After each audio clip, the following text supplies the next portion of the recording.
नमस्कार ओडिशा। आज होची अक्टोबर मास 30 तारिख गुरुवार। आज पाणीपाग अपडेट आसी जाइछि।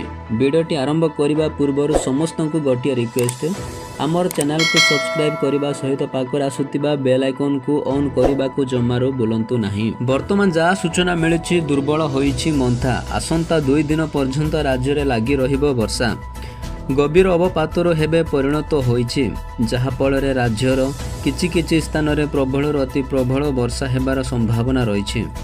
आसंता 2 दिन पर्यंत राज्य रे वर्षा लागी रहिबा नहीं आकलन करिछि पाणीपाग विज्ञान केन्द्र। एहा सब बिजुली गड़गड़ी एवं 30 रु 40 किलोमीटर प्रति घंटा बेगरे पवन बहिबा नहीं आकलन करा जाइछि।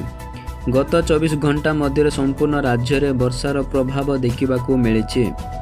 दक्षिण व उत्तर ओडिशार किछि किछि जिला जता मालकानगिरी, कोरापुट, नवरंगपुर, कलाहांडी सह रायगड़ा, गंजाम व गजपति जिला समेत उत्तर ओडिशार सुंदरगढ़, केन्दुझर, बालेश्वर, भद्रक, मयूरभंज जिले में प्रबल वर्षा रेकर्ड होइछि। एहा सर्वाधिक 45 रु 55 आवश्यक स्थले 65 किलोमीटर प्रति घंटा बेगरे पवन मध्य अनुभूत होइछि।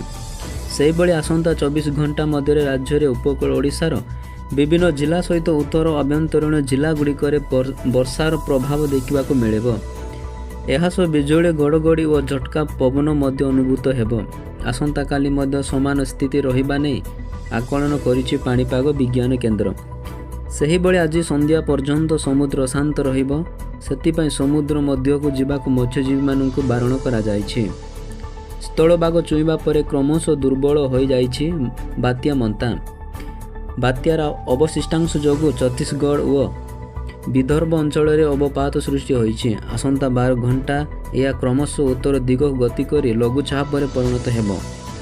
फल राज्य में पाग पिटिबा सह कहाँ स्थान को छाड़ी देले अन्य सब स्थान में पाग सुखिला रहिबो। वर्षा बहु परिमाण में कमिबो।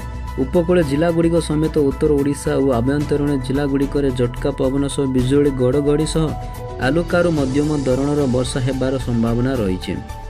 आसंता 2 दिन पर्यंत राज्य में वर्षा लगी रहिबा नहीं आकलन करिछि पाणीपाग केन्द्र। अन्यपटे आसंता 2 तारिख राज्य में शीत आरंभ हेबा, एथिपाई पाग अनुकूल हेबारु लगी रही। वर्तमान राज्य में पाग मेघुआ रहिबा सह वर्षा हेउछि।